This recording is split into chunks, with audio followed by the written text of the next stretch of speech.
This podcast is brought to you by Convo Cloth, the official clothing apparel of the NBC podcast. For the latest apparel, please go to www.nothingButConvos.com. Now, let's get into the latest episode of the NBC podcast with your boy, S. McCann.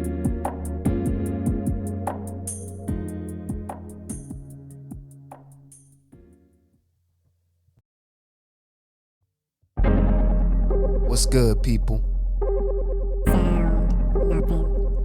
It's the NBC podcast with your boy, S. McCann. This is episode 13, Eagles midseason review. Which our team right now looks terrible. But we are in first place, so I guess that's a plus.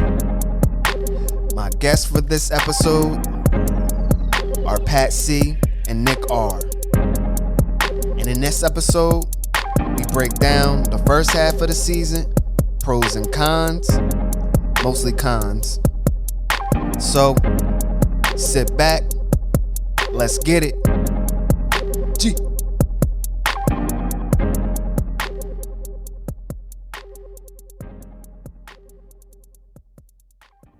So this is episode 13, the Eagles mid-season review with my guys, Pat C.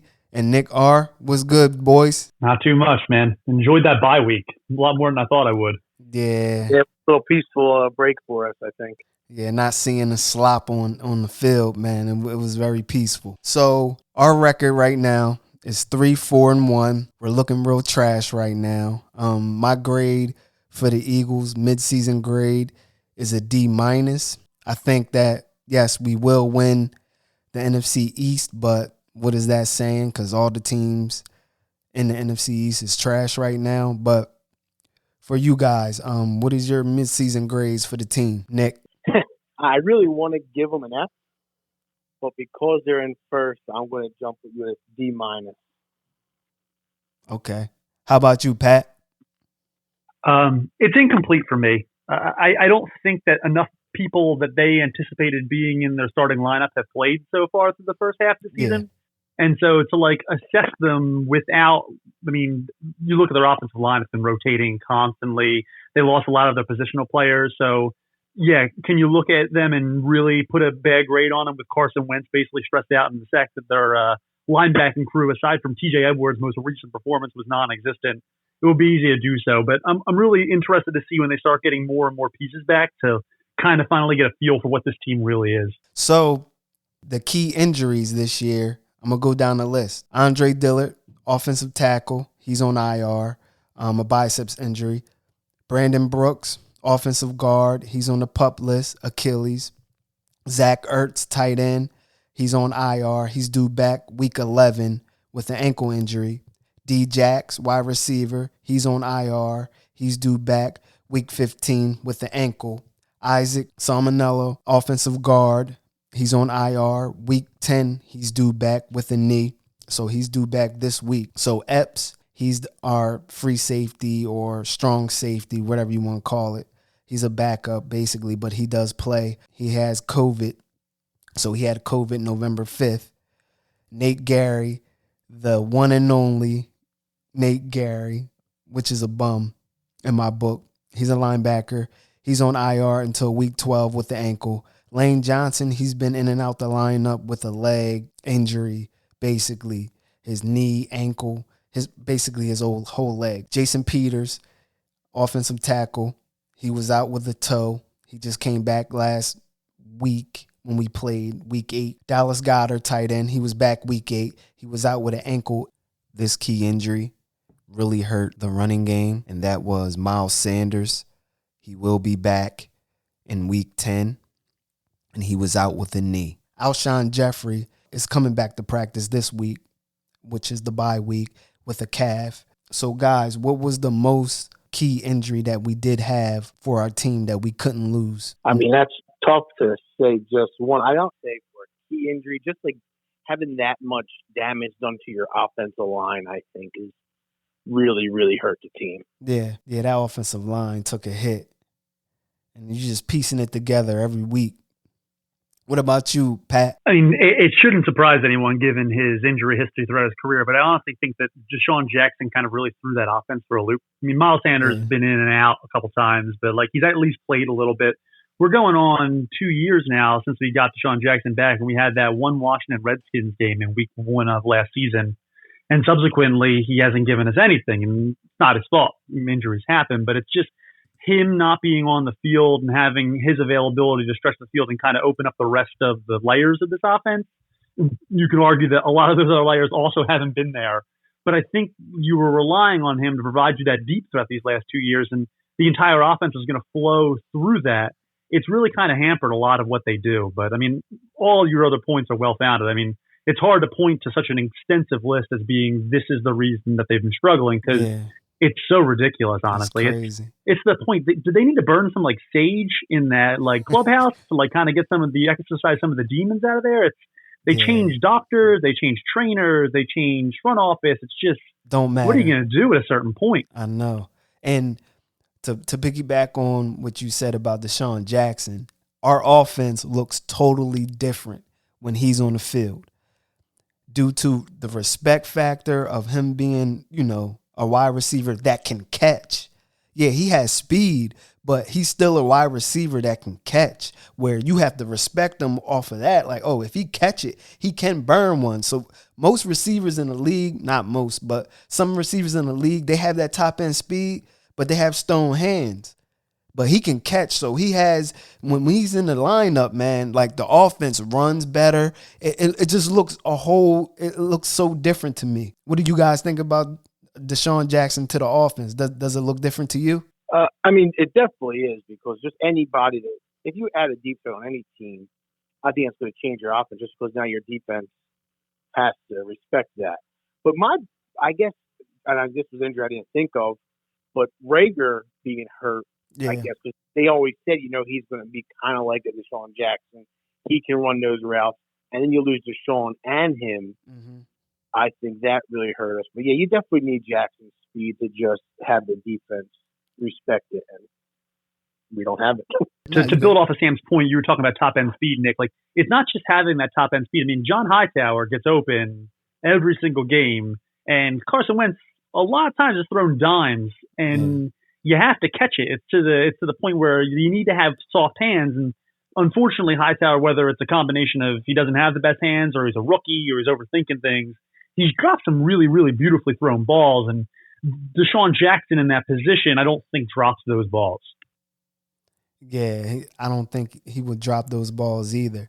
And even with Rager, I didn't put him on the key injuries. He's still a receiver that we would need out there.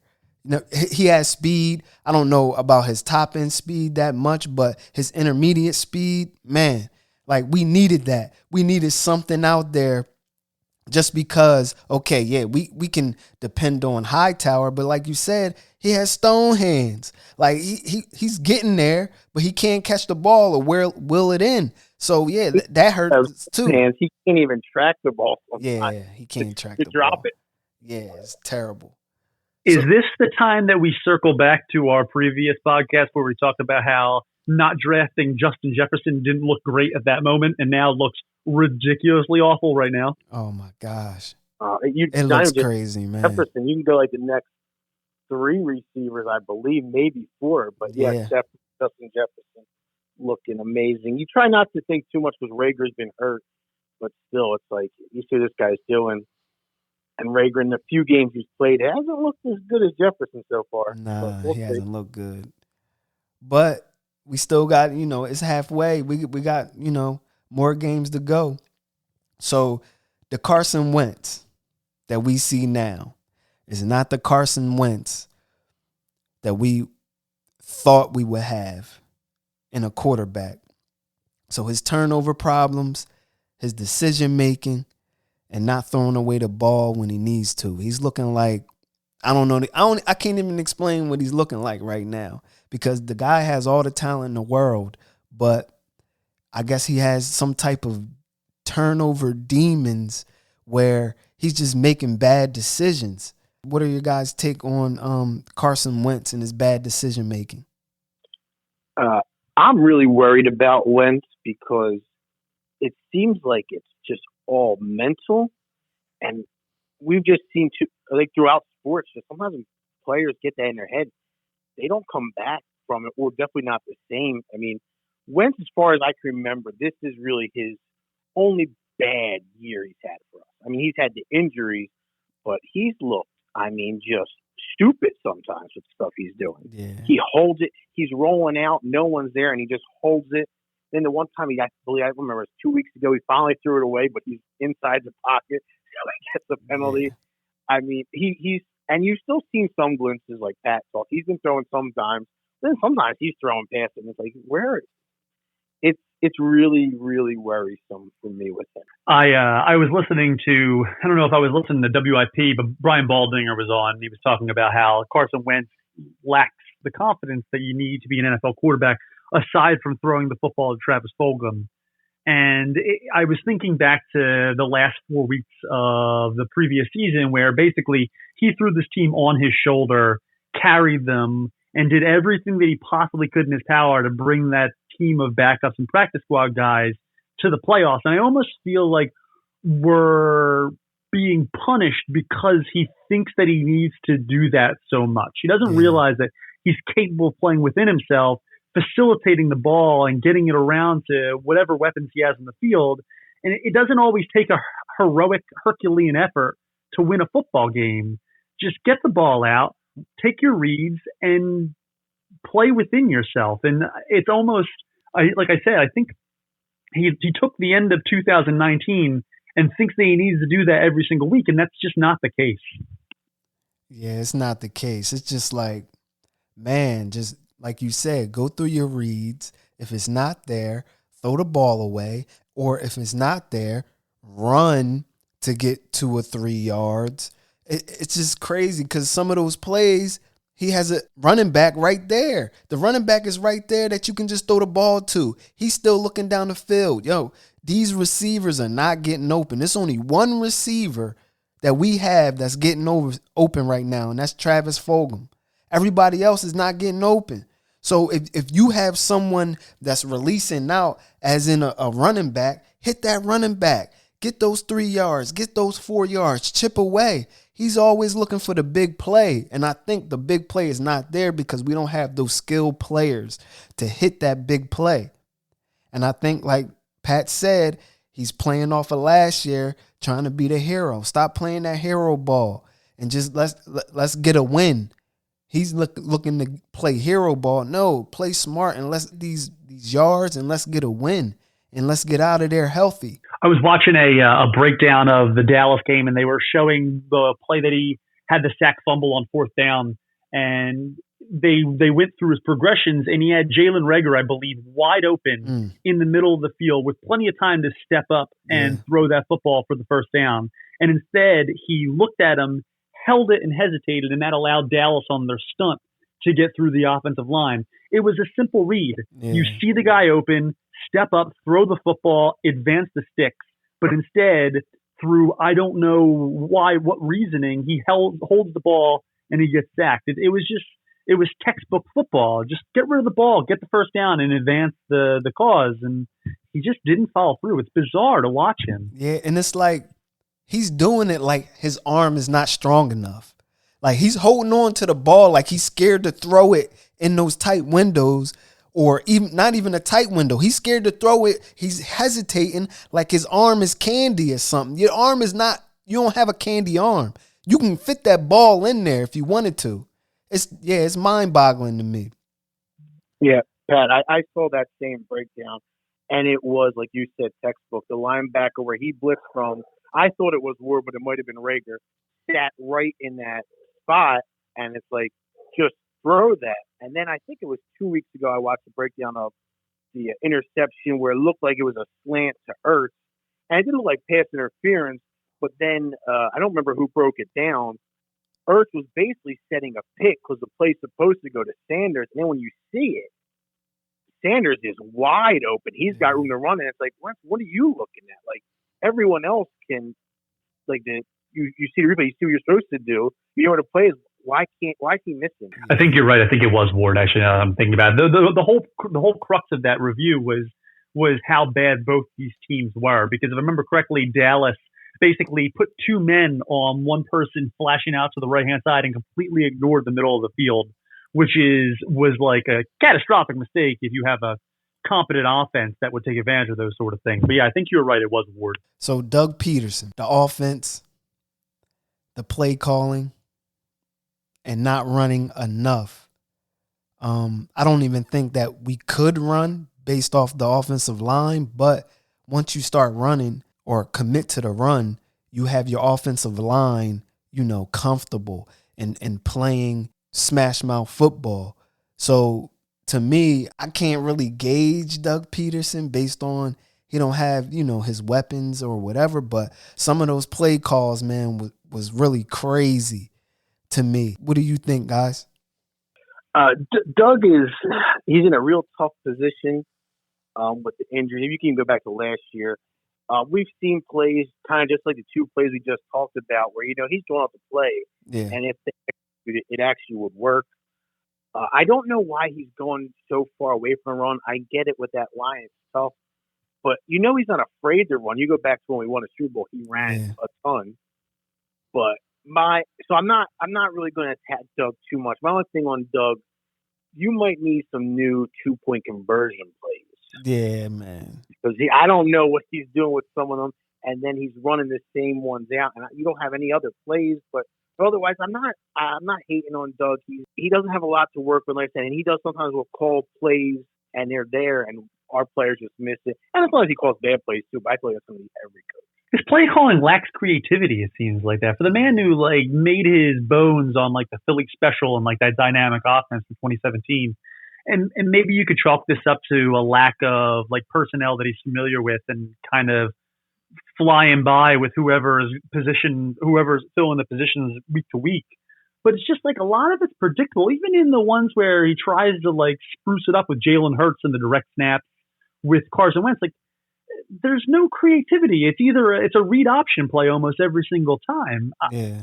I understand that obviously injuries take its toll and you run into a lack of personnel success, but I don't know. I kind of expected more out of him, and it's a little early to rule it out. And he's done better in the past at the end of the season as he's adapted. So I think he definitely, obviously, the man won the only Super Bowl in Philadelphia history. So I am going to give him as long as he needs to figure it out, because before him, I was dealing with the likes of Chip Kelly and old Andy Reid. But yeah, man, it's just he needs to.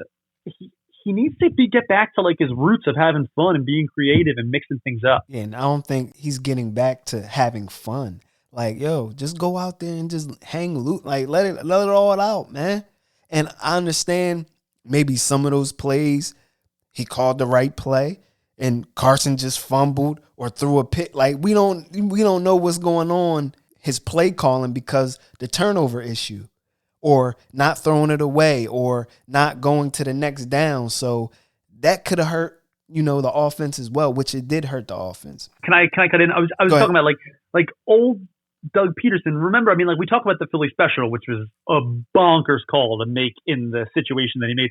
Yeah. He also called a flea flicker in the NFC Championship the week before. The guy used to just go for it and in the most creative, exciting ways. And now does anyone honestly get surprised when he runs on 2nd and 8? What is up with the second and longs in the run plays? Yeah. If you're going to do that, you should have just ran it on first down. Exactly. Now you running it. They know you about to run it, and we don't even get a yard or 2 yards, and now it's 3rd and long. What's going on? Now you putting the offense way in deep trouble, because the offensive line is trash, and now they just going blitz. Yeah, I think that's actually best. We're predictable, because whenever Hurts comes in, the play. I think they've only made Hurts throw maybe twice. And it's let's just not do any read options. Just let him sit back there and throw if you're going to continue to use them, because otherwise we all know what's coming. Yeah. And he predictable is a great word back, because he has come way too predictable. And the throws that Hurts made look good. You should do more of that. Did you guys see this week the quarterback controversy, the quote unquote quarterback controversy with Brett Favre and his comments and bugging. Doug Peterson not swearing him off for it? Yeah, man. Brett Philadelphia Favre is crazy, man. Chill, Brett. Sit back and relax, Brett, because you were out there throwing 1 million picks a year. So chill. You was a turnover machine, Brett, and you didn't know how to read defenses. Chill. You talking about you ain't know what a nickel defense was. Come on, man. Brett Favre. I guess it's better that than him sending explicit photos to Jet Sideline reporters. Come on, Brett. He's bugging, man. So, Jim Schwartz, this defense is bad. It's terrible, man. It's trash to me. Him loving Nathan Gary, the DBs not jamming at the line. That's something I don't get. Why aren't you jamming at the line? Why aren't you playing up on these people? Like, yo, they giving them 10 yards. That's easy.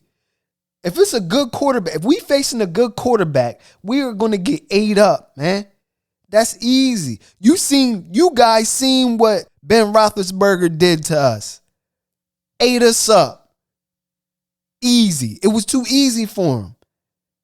He knew what we was doing. It's too predictable. This defense is too predictable. And Jim Schwartz need to get fired to me. He's terrible to me. What's your guys' take on Jim Schwartz?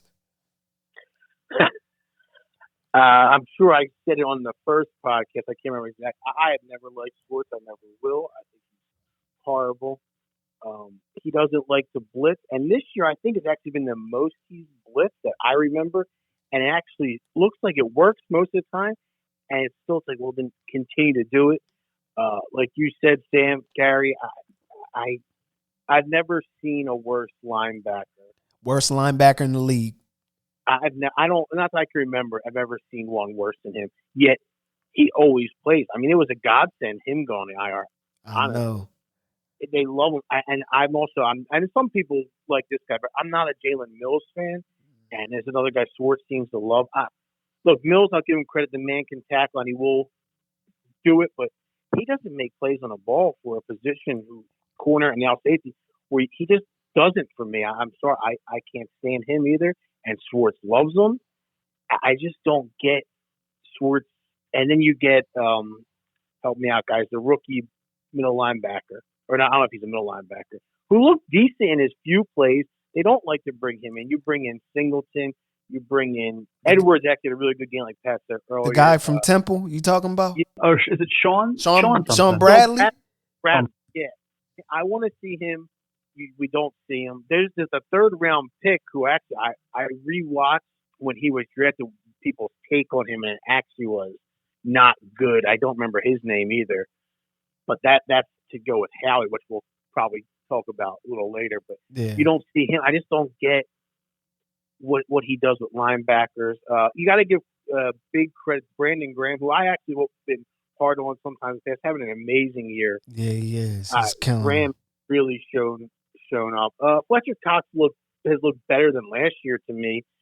Hargraves has been my disappointment on the line, and I don't like how Vinny Curry coming back, and I want to see more Sweat. I don't want Curry to start taking his time, but Schwartz, all in all, I mean that guy gets an F. You want to talk great? Josh Sweat got 3 sacks. Like he's out there balling. Yeah, no, I just like his time, but maybe he's just not making plays. I don't know every time, but it looks like his play time is diminished a little bit. Yeah. But I can go on and on about Schwartz, so I'll let Pat go now. You were talking about Jalen Mills, and I think the hardest thing for Jalen Mills is that Malcolm Jenkins did what he did so successfully in every aspect, and it's almost impossible to follow someone like that. I honestly don't think Jalen Mills has played that bad this year. He's tried to fill the role, and it's just really hard to follow a legend like Malcolm Jenkins. I mean, that's truly what he is.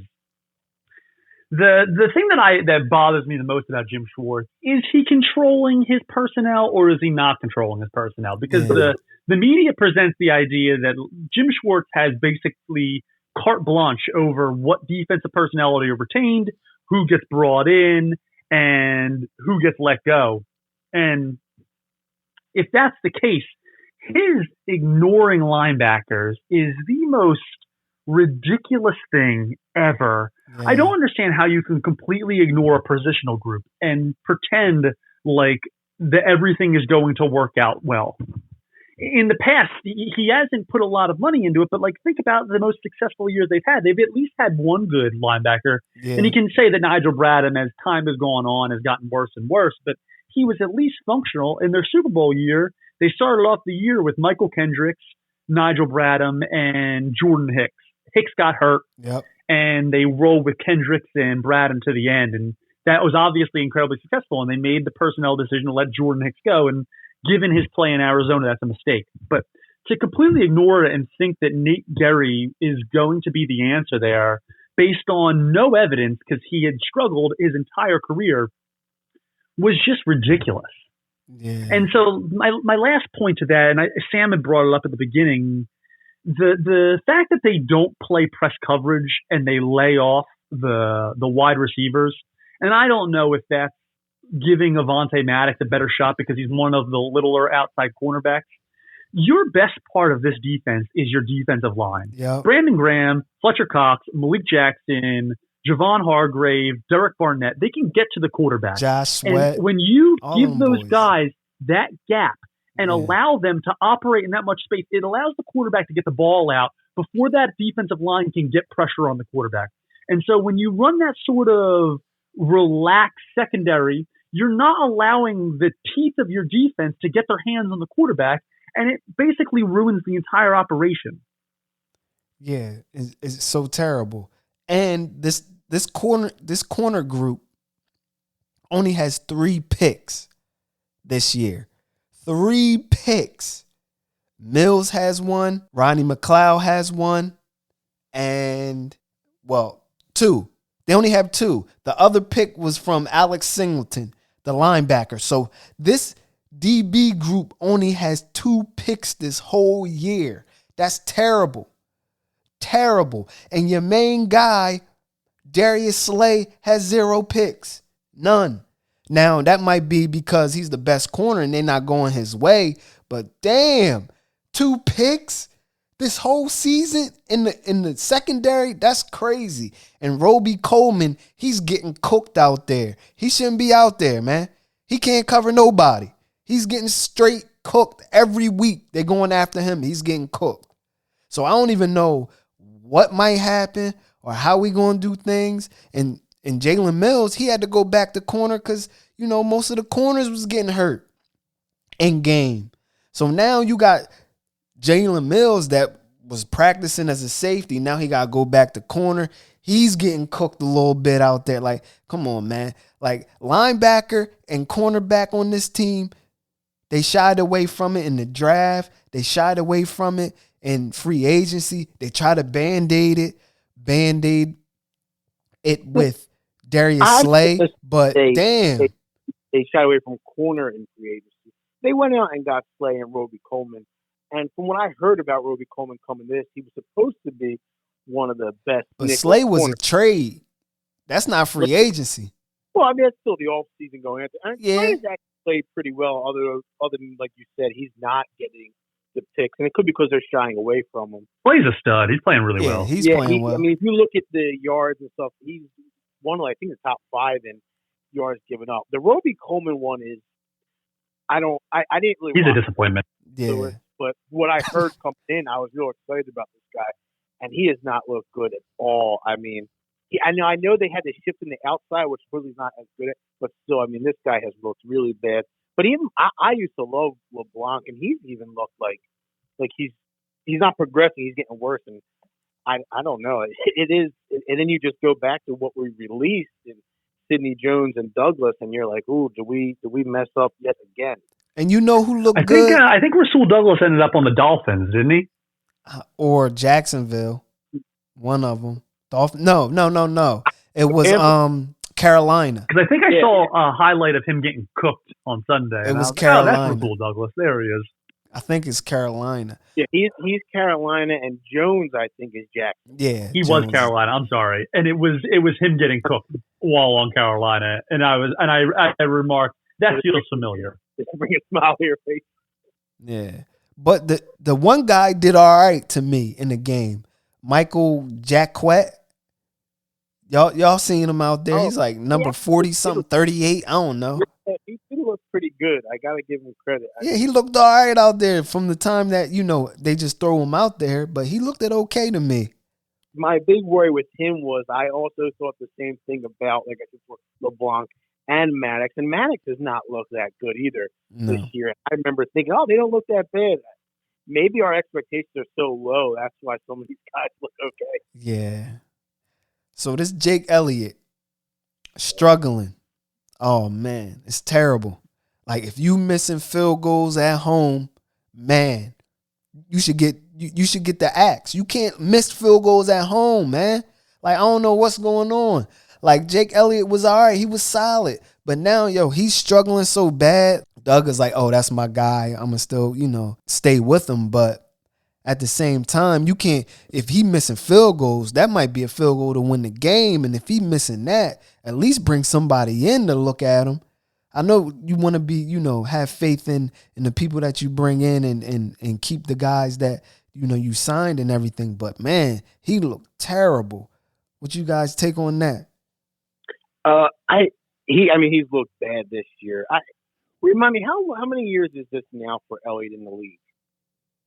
I think it's 3, 4, 3. Yeah, it's his third. He was a rookie in the Super Bowl season. I looked it up somewhere a couple weeks ago because I was ready to cut him. And he's got a pretty big contract. I was surprised. I don't know what kickers make but I was like, damn, he's making that much. And I wonder will that be dead money? Maybe that's why they're not. Because everybody else in the league seems to be like a kicking carousel. They got no problem cutting kickers. And we're just holding on to him. I know the Super Bowl year he was really good, but I don't remember him ever wowing me other than that year. I mean, never been this bad either. I mean, man, he picked the wrong year to do this to us. Everyone else is looking bad. I guess he figured I might as well jump on it now. They won't notice. Yeah, his deal is worth around $21.8 million with $10.45 million guaranteed. So he signed a 5-year extension through 2024. He never wowed me enough that kind of money. Again, I don't know what kickers are, but he's not like a Justin Tucker to me, who I just know I can always count on. So when I saw that money, I was like, damn, Howie, what are you doing to us? That's crazy money. I get the feeling like that kickers are like bullpens in baseball, and everything's kind of just like a crapshoot.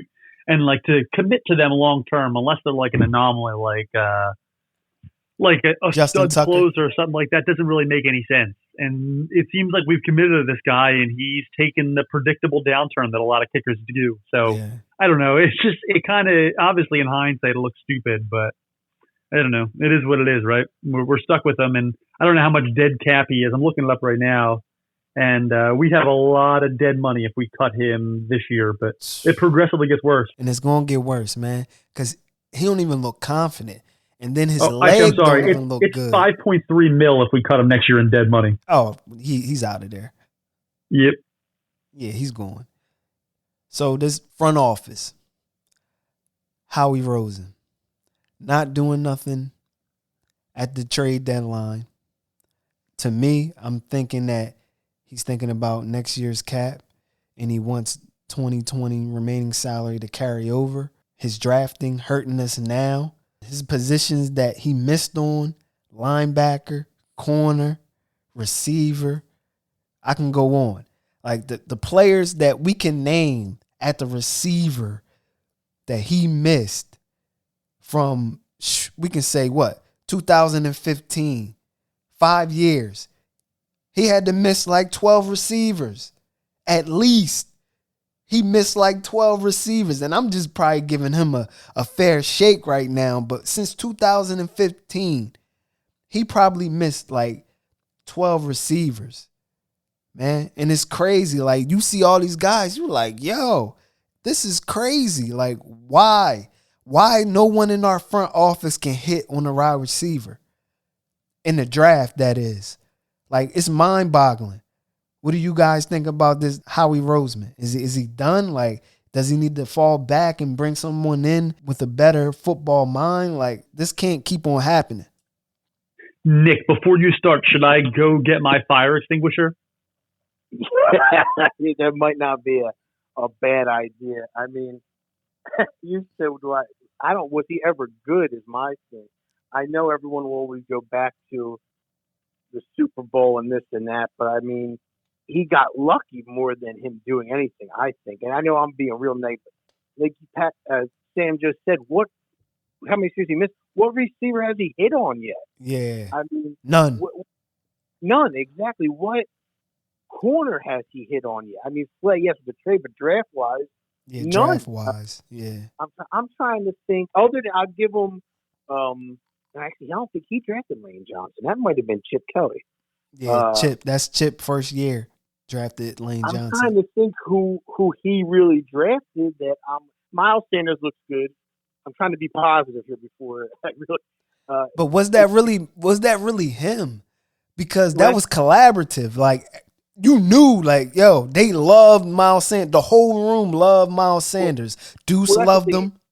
If you start getting into that, then it's like, well, then I can't put as much on him if everything's collaborative. Just like Pat said earlier, I don't know how much Schwartz has over the defense. So some of that, if Schwartz is telling Howie too who to get, some of it's not on him. But I mean, he's not telling everything. Like I said, that third round linebacker whose name is escaping me, and no one gave him good grades. Then you look back to Rager. I mean, he could be good, but you see what the people are after him.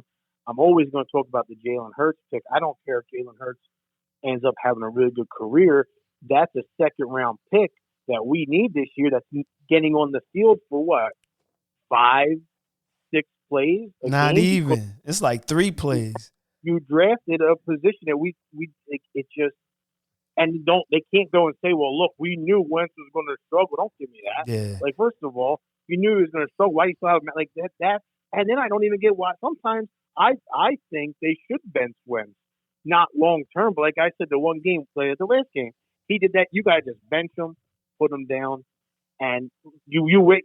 Howie got this second round pick. At least use him. Yeah. I don't know. And again, I'm sure there is some good Howie has done, but when you really think about it, there's not much, and there's a lot of bad picks that he's done. I mean, Nick, I'm really it's Davion Taylor, Nick.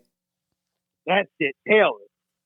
First, he's not getting on the field. Now, that could be Schwartz, but when I went back and looked at the, so-called experts, they were, like, shocked at that pick. They did not give Taylor a good grade at all for where he was picked in the third round. So, and then the only other position where you see some development really is offensive line. But I really think that's the offensive line coach. I think that guy can really turn almost anybody given the time. Yeah, he can make anything nice. Switch around.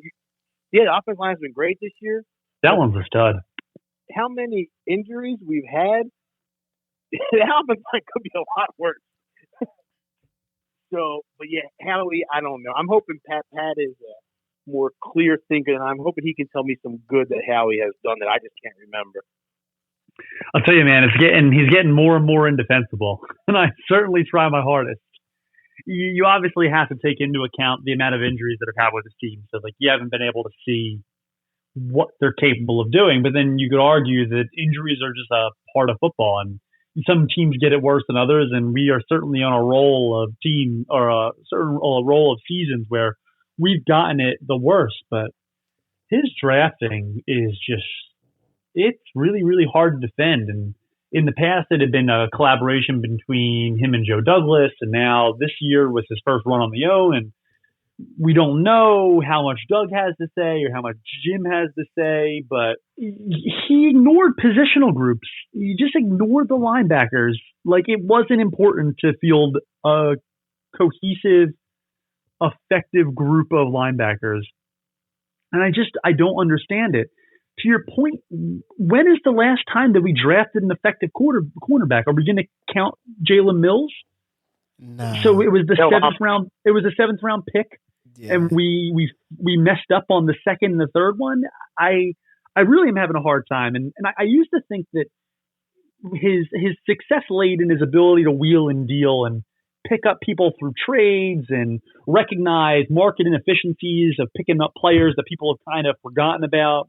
And he hasn't really done any of that the last 2 or 3 years. In my mind, I'm thinking of picking up Jay Ajayi and recognizing Chris Long's role and Patrick Robinson at the slot and those sort of pickups. But was that him or Joe Douglas? Yeah, exactly. Because now he's not doing it. You wonder, was it even him at all? And you could totally make that point. But if I remember correctly, Joe Douglas was hired towards the end of the 2017 offseason. I think he had made a lot of those decisions before. Ajayi obviously was during the thick of the move, but go back to last year. He got Avery for a 4th round pick, and Avery had those couple possessions against the 49ers, and besides that, he hasn't been able to sniff the field. So, Nick, I know you've been beating this drum for a while, and I try to counterbalance it, but I'm running out of ammunition. Yeah, and this year, he did hit on Travis Fulgham, you know what I'm saying? But you needed a receiver, so you just picked him up off waivers. They said that, they had a grade on him in the 2019 draft. They wanted to draft him, but they ran out of picks. But who's to say that you did have wanted him in the draft in 2019? We don't know. You might be BSing, but wasn't Fulgham like a 6th round pick? You're telling me they couldn't draft him anyway? Yeah, 6th round pick by the Lions in 2019. And I mean, again, to be a little negative, but yes, they got Fulgham, but the only reason he was brought up was because of injuries. Yeah, they didn't, and I mean, that's also he got the time in showing it, look, he can play, but I don't know how much credit I want to give them about Fulgham. I think Fulgham just got the opportunity, and he's making the most with it more than that. They just took somebody that was cut and they took a chance. Because they needed him because they ain't have enough bodies. I mean, the only thing I could say to that point where they didn't necessarily recognize the talent that he was cut by the Detroit Lions, I believe, and they allowed Green Bay to sign him. If they had recognized him as the talent that they thought that he was, you would think they would have stepped in before Green Bay would have had the chance to sign him. Exactly. So I want to make a point with drafting receivers, and one team, they get it right. Every draft, they get it right. They get a dude. Every draft, the dude pans out to be a good receiver. The Pittsburgh Steelers, whoever is in that room of scouting, of drafting, whoever's in that room, they get it right. So let me break it down. Antonio Brown, a 6th round pick. They hit on him. Emmanuel Sanders, a 3rd round pick. They hit on him. Juju Smith-Schuster, a 2nd round pick. They hit on him. Chase Claypool, a 2nd round pick. They hit on him. Dante Johnson, a 3rd round pick. They hit on him. Like, yo, it's like a gold mine over there. They know what they're doing. These dudes might not have a name. No one might not know them. But when they get to Pittsburgh, they do their thing in Pittsburgh. I don't know, the wide receiver coaches, I don't know what is over there. The water up there, I don't know what it is. But, yo, we need to pull someone from that staff to come over here to give us some luck. What do you guys think about that? You can even go back even further. I think Hines Ward was a 3rd or a 4th round pick, wasn't he? Even Plaxico Burress is drafted. There you go. Plaxico. We can keep on going. Yo, they hit.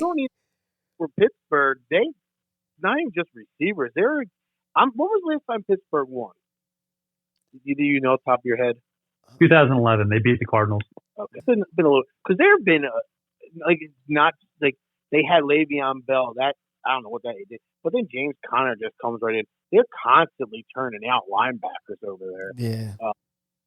I will say. I'm sorry, Nick. It was 2009. I'm sorry. I think the Saints were 2011. But go on. Even further back, but yeah, they're constantly turning out linebackers. I mean, Shazier was that stat would have him, but they just replaced them. Bam. Yeah. Safeties are always good. Their corners are always like no names, but they seem to play pretty well. I agree with you, Stan. I'll take somebody from Pittsburgh. I'll take somebody from Baltimore too. They're another one that I think will turn out something, but. Honestly, I'm going to take anybody from what we got right now. Yeah, it's terrible. All right now, guys, what do you think? Do you think Howie Roseman gets fired at the end of the season if things don't turn around? No, they're going to move him like they did. They're going to keep him with the organization. They just going to move him like they did when Chip Kelly came in because he's such a good cap dude. And they're going to give him more money and slide him out. And then they're going to bring someone else in. They got to, man. Yo, he has missed. When I say missed, you could have had Chase Claypool. You could have had him. If we talking about last year, you could have had this dude. You missed. It's crazy. I agree with Sam. I think, sadly, they will just slide him over somewhere. I'm going to be really upset if that happens. As you know, I don't want him around. Because even now, this seems to be the first year it seems like we're really up against the cap. And I will give him credit. He's always been good with that. But now I'm like, it seems like he's even starting to lose that because that's all I keep hearing is, well, they can't make this move or that move because like I wanted Jamal Adams when he was available. And I heard, now again, this is just what I heard. I didn't extensively look over, like, there's no way they can afford him. And it's like, well, who are we paying? Because we don't have nobody that good. So what are you doing with our money? And to bring up a point we were talking about earlier with him missing the trade deadline, I actually thought, now I don't know who was available because, like, Ertz wasn't available because he was in IR, but I think they should have moved some of our aging linemen. And if they don't do this year, I would do in the offseason, like, who's the guard? Brooks. Yeah. I would honestly move them. We got to, if the cap's that bad, they got to clear it out. And Brooks is only getting older. This is his second, I believe, major injury. Yeah, he's been getting hurt. Peters, I didn't even want him re-signed, so he'll be gone. But they might need to look at moving some of those guys too, because they need money somewhere. Yeah, the money. The issue is if they and you guys are a lot more positive in thinking that that Roseman's going to leave. I don't think that he gets removed from his post this year at all. But the thing is, they need to draft successfully if that's what their plan is. If you're going to move Brandon Brooks, you're going to move Fletcher Cox or whatever veteran you want to move on from. You need to then take advantage of those draft picks if that's what you're receiving back. And they don't have the people that give you confidence that they'll be able to do that at all. Yeah. That is very true. That's what I'm kind of saying. At least go to the offensive line because, like I said, I trust that coach to be able to coach someone up. Yeah, ain't nothing on the defense. Nobody wants nothing on the defense. It's terrible. Yeah, Fletcher and just Fletcher. Yeah, probably it right now. I mean, we didn't even talk about Rodney McLeod has not done anything to impress me. Yeah, really in a while. And when they broke down that Chase Claypool, I think it was his third touchdown against us, whatever it was, where for whatever reason Nate Gary was lined up over him, like right there. You got to recognize, man. Yeah, but then you see it, and McLeod, like, you go help him. Like, I don't know why that was allowed. Like, call a timeout, something like Gary. Just you call a timeout yourself. You see yourself lined up against him, or grab him. If he did that to you, you grab his leg. But then, because that's one of the few times I'm not going to trash Gary too much. He has no business covering him. Yeah, not many linebackers really can. But McLeod, what are you doing? You got to see that and help over the top. And he shifted the other way. McLeod has, I don't know, like this. Another one just hasn't impressed me. I want to bring it up because we didn't talk about him. I think he's on a down year or career. His career is going down. The ladder is going down on his career, man. It's done. Guys, we're being incredibly negative, and I think rightfully so. But we're 2 possessions against the Ravens and the Steelers from being 5-2-1. 2 of the best teams in the NFL. One of the teams is only undefeated, and the other team obviously is a contender in the AFC. You have 1 or 2 series that go your way against Pittsburgh and the Ravens. You're looking at 5-2-1, which is kind of ridiculous considering how much of a bummer this team is. Yeah, I'm actually glad you brought those games. I wanted to say the offense for both of those games looked really good, and I want to know where that offense went. And to just spin it to be a little negative, because why not? Also, if we beat the Redskins like we should have and not tied the Bengals like you should have, there's also 2 more wins we could have had. But no, you're actually great. You're right. We could be a lot better. But that offense, those 2 weeks, and as we talked about the Steelers earlier, they had a really good defense. The offense looked really good. What changed there? I mean, we didn't have anybody healthy on those games that isn't healthy now that I can remember. The quarterback. This team plays to their talent. Yeah, it's the quarterback. Like, he came out there, he came to play. Like, everybody came to play. Like Pat just said, they played down to their competition. When it's a good team, they come to play. They don't back down. Yo, the play calling is there. Everything. We think it's a win this week? Who, us? Yeah. Oh, yeah, it's a win this week. Easy win, or in other words, we're sweating it out? It's sweating it out. That's right. Because they're going to be rusty. So the remaining schedule of the Eagles looks like this. The Giants, it's away. They're 2-7. The Browns, that's an away game. They're 5-3. The Seahawks, this is the first game I can think of. The Seahawks is coming to Philly. We are always in Seattle. Oh my goodness. That's a home game. They're 6-2. The Packers, that's away. They're 6-2. The Saints, that's home. They're 6-2. The Cardinals, that's away. They're 5-3. The Cowboys, that's away. They're 2-7. And Washington Redskins, the last game of the season, they're 2-6. I'll give you my prediction after you guys. What do you think for the second half of the season? How you think that the Eagles will do? I mean, that 4-game, I believe it was a 4-game stretch you said. It might even been a 5-game stretch. The Cardinals definitely make it 5. Yeah, it doesn't get much harder than that. So honestly, they lose some of those games, I'm not going to be mad at them. That's it. So you got to hope you can win. First of all, they got to win the games that they got to win, like the Giants. Yeah. Because, like we talked about, the division's so bad. They have to win those. Then if you can maybe take the Browns and the Cardinals, I don't see us beating. I mean, we really shouldn't say this because we almost beat the Steelers and Rams, like Pat just said. But I don't see us beating Seahawks, Packers, or Saints. So I'm hoping we can take. I'm hoping we can take Browns and Cardinals. We take one of those. I mean, I think we're going to probably have the division anyway, just because it's so bad. You take one of those games plus win a division, you have it. You have your home playoff game. Sam, the only thing that I'll say is we totally lost to the Seahawks at home last year in the playoffs. Oh, all right. My bad. I'm talking about like regular season. During the regular season. You. Regular season, we don't never. We always play New Orleans in New Orleans. Yeah. Yeah, we do. They like to put us in the teams that really have that home field advantage. We always like to go there. But we got them at home both times this year, so good omens for us. I actually think that they in that 5-game stretch they win 2 of those games. I don't know where it's going to fall, and I don't know if it's both home games against the Seahawks or the Saints, but like they won in Lambeau before. That Packers team is weird, man. There are certain weeks where Aaron Rodgers walks out there looking like old Aaron Rodgers, and there's other leagues where they get the floor wiped by themselves. So I don't really know what to predict of that team. But I think we get 2 games out of that, and we win the rest of the divisional games. So we end up with the 8-7-1. That's how I have it, 8-7-1.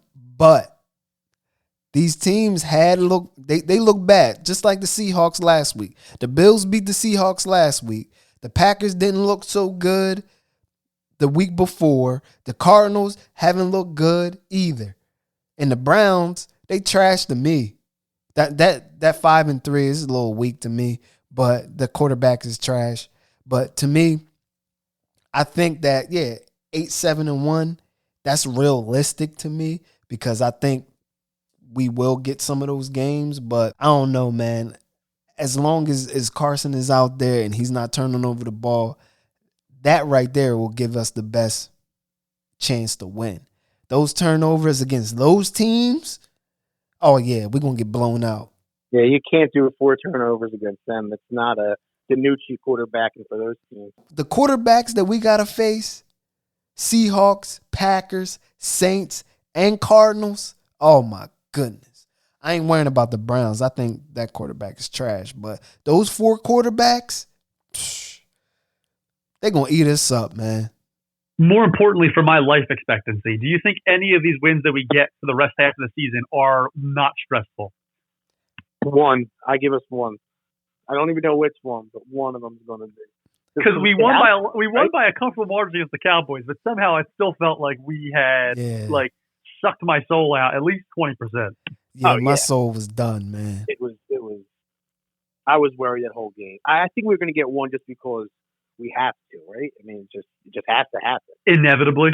Yeah, and then probably be the Packers just like last year. How we smacked the Packers. We blew the Packers. I said, come on, man. Oh, come on. We did not. It was stressful as hell. Devontae Adams cooked us. Adams almost took 400 yards. No, then we beat them handily. No, that's your protective measurements, honestly. That's just like kicking in. Nah, we ain't beat them handily last year. It wasn't close, was it? I remember Adams going off against. He always goes off. He gonna get 200 on us, man. We don't got nobody to stick him. I'm more worried about the Seahawks. Although Lockett seems to come and go, but Lockett and Metcalf. Ooh. Oh yeah, Metcalf is a beast. That's going to be tough.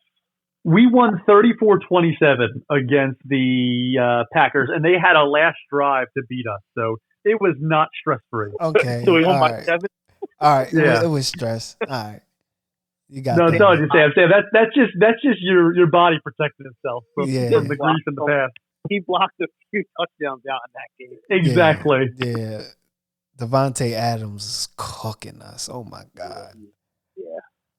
Yeah. But yeah, like Pat said, Rodgers is really weird this year. Like some games, he looks like Rodgers, and I don't know what's going on with that team. So maybe that is one of the ones we can sneak, but who the hell knows? Yeah, I'm looking at the box score right now, and next to Devontae Adams' receiving yards, it's just an infinity sign. He's still going. He's still going. They haven't been able to figure out how many he got off us. They just chalked it up. Yeah, so with that, people, it's a wrap. Episode 13. Thank you guys for chiming in with me today. Thanks for having us. It's rough being an Eagles fan right now, but with that, people, one. Nothing like it. So that was episode 13, Eagles midseason review, which in this episode, we didn't have a lot of positive things to say about the Eagles, but hopefully during the second half of the season, we do a little bit better than the first half. I want to thank my guests, Pat C. and Nick R. for stopping by the pod. And hopefully, our Philadelphia Eagles will make the playoffs and look a little better. So with that, people, stay safe, give respect, and show love. One.